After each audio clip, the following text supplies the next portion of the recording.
high-pace, high-aggression strategy, because Vexana Boxia, that's a nightmare to deal with, man. Even if you have a great roamer to try and stop this aggression, it's going to be so difficult, and you're going to be forced to use a bunch of battle spells, a bunch of scales early, and against a team like Onic, you do not want that. So I think against a team like Dewa as well, who wants to go aggressive, I think they're trying to avoid that outcome. So far, there has been 2 magic damage dealers for Dewa United.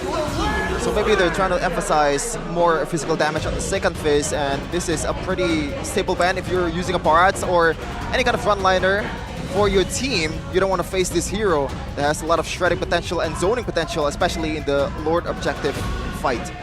Let's hear from the crowd. And the final ban is going to be the CC. Wow, all right. Very late into the draft, but with the Angela ban, you would expect the CC to be let go in the banning phase too.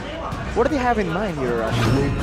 The CC is just a strong laner, and I feel like if your EXP laner isn't really used to anything too crazy, and you just want to have a strong, aggressive laning phase, the CC is a great hero to put in that position. But now with the Grok picked here, interesting, hang on. This could still be Grok Roam, EXP Barats. It's a possibility, never say never. But yeah, for Dewa, banning away 2 aggressive dive heroes like the Fanny and CC when they have a Minotaur Vexana, I find that quite interesting. Like, they're respecting Onyx's dive potential so much.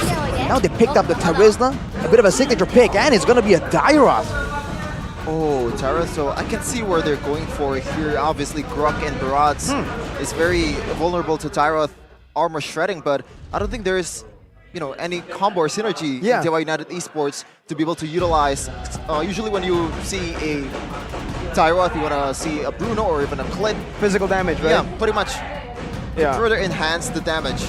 I agree. A very peculiar draft here for Dewa United. I'm really interested to see what the Dairoth's going to build. Maybe it's going to be a full damage Dairoth, and he wants to try to burst down Onic by himself. Yeah, I don't know about that either. Feels like a bit of a gamble there to utilize the 50-50 of the full damage Dairoth. But for Onic, last pick should be the jungle or the XP, depending on where the Barats goes. All right, 1 second left. Drum roll, everybody. It's going to be a Yuzong. All right, so it's going to be the Barats.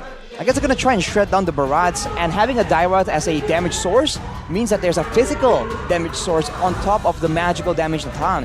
So in theory, there is some value to it, but when it comes down to the big fights, I do agree, man. They have a lot of tools, but they don't really work with each other, which means they can't combo, but it also means they can delay, stall out the usage of these spells and make it difficult for Onic to try and do anything. Do not forget, buy that skins, man. Like Estes and Fredrin, I believe, for All-Star Week. Very beautiful skins. About 600 diamonds, I believe, in game. So it's not really that expensive either. You can get it cheaper later with the yellow diamonds too. Oh, the promo diamonds. Of course, of course. So log in every day, but we're gonna see here Rashi counter decks and lineup rating. Doesn't really look like there's much advantage for any of the team. I'm just concerned about Onic having a carry, because with so much crowd control, you gotta be so concerned for Albert's aggressive playstyle on such a short-range hero. Let's go. Let's open up a week number 4 with Onic versus Dewa United. The last Kage versus his former team, the team he's been dying to meet in MPL ID. Let's see how the match plays out. Off the bat, though, you can see that that's a lethal ignition on the Nana, so Sans is attempting to play this a lot more aggressive than I would expect. But Keyboy, of course, does Keyboy things. Trian and Keyboy, the reunion in the jungle right here. Not so eventful just yet. Yeah, this is gonna be like just some poke down, then maybe some recalls from Keyboy because he's pretty low already. So far in terms of like jungling speed, I think Lanaya might be better in early game. Wow. LUTPI's doing a good job here in the lane, actually freezing it up and winning the trade against Dixon. In those like medium duration trades, the Yuzong definitely has a bit of an edge. With the Rupture as well, LUTPI is attempting to just match Dixon, so not really fazed by the reputation of his opposition right here. But Watt, of course, plays for that late game weapon mastery. And Albert, he's going for that aggression, so we have to see the lane matchup. It's going to be quite interesting. Very interesting. The Crown Prince choosing to go for Master Assassin because I believe in terms of like 1v1, Natan does have some kind of range to play with against a carry. But look at that, he's already doing pretty good. This is a standard for Drian, or actually, sorry, for Albert NCW. Even on weak side, actually, when they're weak side, they like to go for Master Assassin to even out those odds. Exactly. When they think that there won't be a lot of intervention in their lanes, they go for that. Just have a more stable laning phase in trading in the late game damage, because in the kit it's already built in. So Watt will have a bit of a disadvantage, but you can see that Dewa has a lot more control right here. They are dictating the ganks, the positioning. First turtle fight, I would say favors Dewa, but Onic there are ways for Onic to really make this happen for them. Yep. The bottom lane, those Sans already very low. Yeah, Eternal Guard and the Curse Blast too, taking San super low.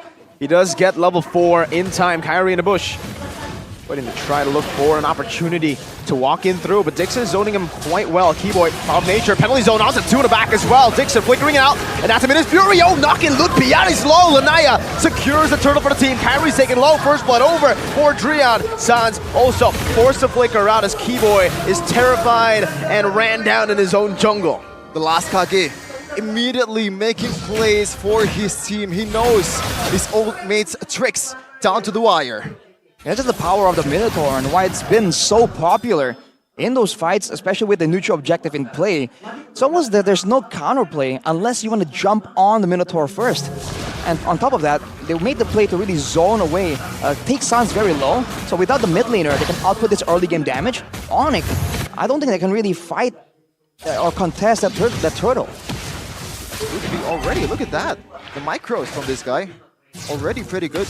A debut so far in the landing phase against Dixon. You have to see if they can leverage that, right? Having a Yutong winning the lane definitely is a big danger, especially when your team relies on Watts in Natan of all things. Look at Keyboy once again being a lot more annoying, but on the other side. The bait by LUTPI, bringing Dixon there. DPZ from Dixon to get out. He'll be able to escape this one, but he's very low, and the wave's getting shoved out. A bit some strike up top onto Keyboy. Well charged offensively, knocks K's up. Oh, terrifying, the Curse Blast and Eternal Guard, but Keyboy gets out with the flicker. The Apostles of Gods just making statements over statements. Didn't really get the kill though, but the message is definitely sent. Fortunately, with the crowd control reduction boost, there's enough time left there. That's something that Vexana players, myself included, sometimes get quite confused, because usually that's like the right timing to use your spells. You want to wait for the full duration of the crowd control and then follow up with more spells. But when you have crowd control reduction from the boots, sometimes it just throws you off. Oh wow, so far 1 total and also 1 kill already secured for Dewa United. But when you look at the gold leader, Ashi, it's really not much. So far, Onic has been doing some of these micros in terms of like clearing the lanes or like last hitting way better than Dewa United, presumably. Onic has always been good at just equalizing through farm instead of kills, but now let's see if Dewa can try and put them even further behind. More control, the Black Dragon forms to the back. Lanaya gonna be targeted down. A bit of strike though. Kyrie still secures it. Eternal Guard of Keyboy up as that is LUTPI, who goes in with the help of the Melina. Blitz into the back, finding Lanaya. Dixon as well. And now Dewa will be forced back. The symphony of CCs, how they layer that is quite perfect from the Sky Kings. This is how they usually play, and they're looking to bounce back after their 2 losing streaks in the last week.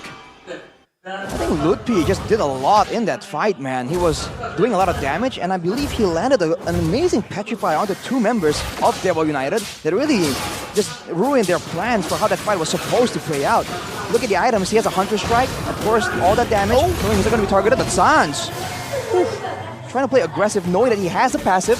This, allows him to be this risky with his positioning. Oh, look at that, Albert and Keyboy trying to do something here. Keyboy is going to be caught. How Spotty just walks out of there though, and Naya popped in that Abyssal Strike. And Keyboy just took a stroll down. Now it makes sense that Lanaya was, I believe he was going for a Silence Robe into a Dreadnought armor, so this is more of a tank Tyroth, but the damage is not going to be there, man. Like, I know that he has to secure the objective, but what do you do for these frontliners? How do you counter this with physical damage? Yeah, what's the Shred for even now? So he's building tank, right, Arashi? What's the Shred for? Seems like the idea isn't to go for the Shred, but to use the Abyssal Strike and the Execute that's built into the skill to try and secure the neutral objectives when the rest of the team can really zone everyone away. That seems to be what the idea is, at least. So when it comes to synergy, once again, not so much, but Dewa United, they're well known to play just around Watt, and then, you know, do other stuff that can give him some value. That's some damage coming in from Sans.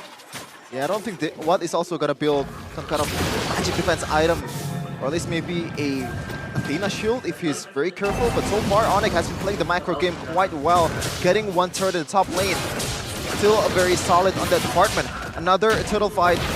Kyrie already roaming around the area. 2 levels ahead of Lanaya. Black Dragon formed by LUTPI into the back right now, but Lanaya still fighting with the help of the Invisible Strike. Minions Fury onto Kyrie, locking him down, and LUTPI still decides to go in. Gets melted and shredded down by Drian, of all people. And that's a win for Dewa. For sure, a win. 2-0-1 for the last Kage. Really good KDA so far in the first 7 minutes of the game. And they cut off some of the gold leads on towards 400. Really good sign for Dewa United to get this W. I mean, Dewa, that was all keys, man. The fact that he was able to use all his spells out towards Kyrie before Kyrie was ready for it. So the Daytona's Welcome wasn't used. Technically, it kind of forced him on a weird timing to use the Daytona's Welcome early or to take the burst initially, and then when they layer the card control over it, that's just almost a guaranteed play for Dewa because of all the utility available to them. So when it comes to a 5v5 in a small area, especially with the Natan doing AoE damage kind of compared to the carry, I feel like Onic needs to be very, very careful how they approach these fights. Especially Kyrie, right? Because I believe Kyrie kind of mistimed his Daytona's Welcome in the turtle exchange, so he can't really immune the CC away. So he has the biggest burden in terms of like Lord fight or turtle fight. Meanwhile, Keyboy getting chunked up quite low. No trades or like no meaningful trades just yet, but Dewa United, look at that, grouping up as a 5 already. I mean, they know they have the advantage in a 5-man team fight. Looking at the items here, already a Dominance Ice built in for Dixon, trying to deal against LUTPI. LUTPI though, he has a War Axe on top of the Hunter Strike. That's a lot more aggressive than we're used to seeing from the Yutong in the EXP lane. We'll see if he pays the price, because he can't get out with the Black Dragon form. But if he's forced to use it too early in a fight, that means that Dewa will have even more control over a neutral objective area. Great zoning by Dewa United onto Onic, but Top look lane. up top, yeah, LUTPI. Very fast bird on that trade. Not even a single Hunter Strike for Lanayas. Oh my god. Woo! That's only a Genius 1 on the Nana, by the way. So that's some Nana gameplay for you. Especially if you get that magic defense shred from that Molina. It's going to be lethal, even from the frontliners of Dewa United. It is beefy, but against Nada, I think you got to be a bit more careful, especially with the CCs as well. It's going to be very difficult for Dewa United to evade all of that from Sans. Look at the player gold by UBS Gold right here. Watt and Albert still on top, but LUTPI actually is the third member around. He's been pushing a lot more. We'll see if we can find Watt in these fights. Watt so far away from this fight, Lanaya. Brought back by the missed penalty zone onto the back with a Minions Furious, but the knockup comes through. And it's Hayes, of all people, who finds the Lord. Watt with the entropy now, trying to look for a fight, but Dewa decide to disengage. They've gone the Lord. Sans with a bit of poke back onto Dewa. 2 for 1. And the Lord for Dewa. They're looking to siege down in the mid lane. Transform Drian. Still looking to zone Onic away, and they have done it. Drian, once again, Arashi, once again with the plays. And so far, he has been one of the core members of Dewa United in terms of like securing the objectives, because that is his job, and he did it quite beautifully. Well, you're seeing again why the Minotaur pick was so prioritized by Dewa right here. Even there, despite the fact that Keyboy was able to actually do a lot of crowd control work as well in the back lines, it doesn't really matter when you're up against a Minotaur with a Grok, right? The comparison just isn't there. So for Dewa now, with the momentum, we'll see. With Natan having a Divine Glaive even, able to penetrate through the majority of the magical defense, Dewa can really pressure Onic down here, because Onic's wave here mainly is just Sans on the Nana. Yeah, but they're gonna take care of this Lord quite quickly with that burst, with the speedy light wheel from Albert, and you can see the gold swing right away. Already plus towards Dewa United. Now to Onic, but it looks like they want to go for more in the top lane.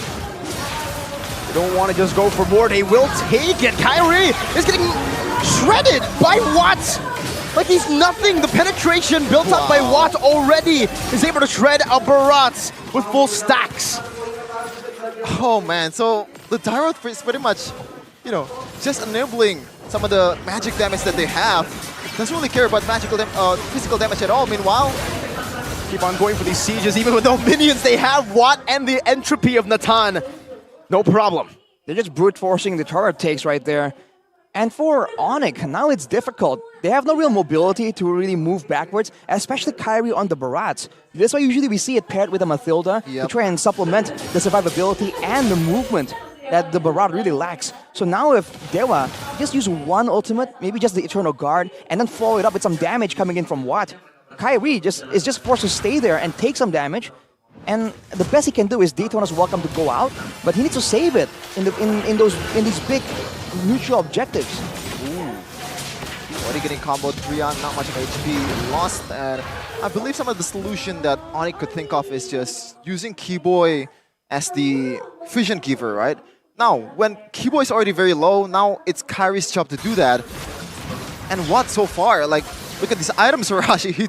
I think he has enough damage to melt down all the frontliners of Onic. Yeah, for sure, especially if he pops the entropy as well with a true damage shred. And on top of that, to make things worse for Onic, Drian also has the Flask of the Oasis completed. So even if they do find a way to jump onto Watt, onto Lanaya to try and burst them down, or Keys even, there'll be an extra huge shield that will deny them. And a Holy Crystal now for Watt. That's a lot of damage, man. I think the only person that can really take that damage, it might be Kyrie, and we've seen how long he lasts, right? That's the best frontline they have. Because even with the Radiant Armor, you have to remember now it doesn't stack as fast. There's a 0.6 cooldown per stack. They've also fixed their macro. Look at the bottom lane. Slow pushing Jetson as well. Onto Dixon of all people. Now in the back, Eternal Guard is zone Albert away.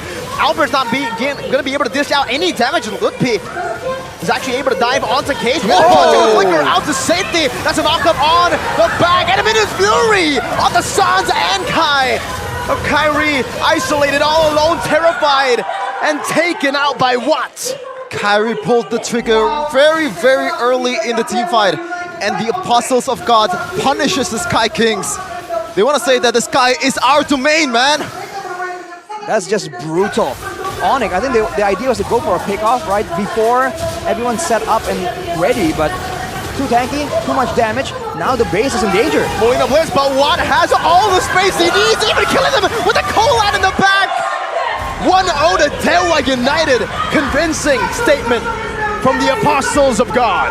One more step towards the last Kage's revenge. What a statement. 14 minutes is what it took for Dewa United to melt down, to completely obliterate Onic on those team fights. Beautiful, beautiful objective fights, especially with Drian taking care of Kyrie and the crew in those pits.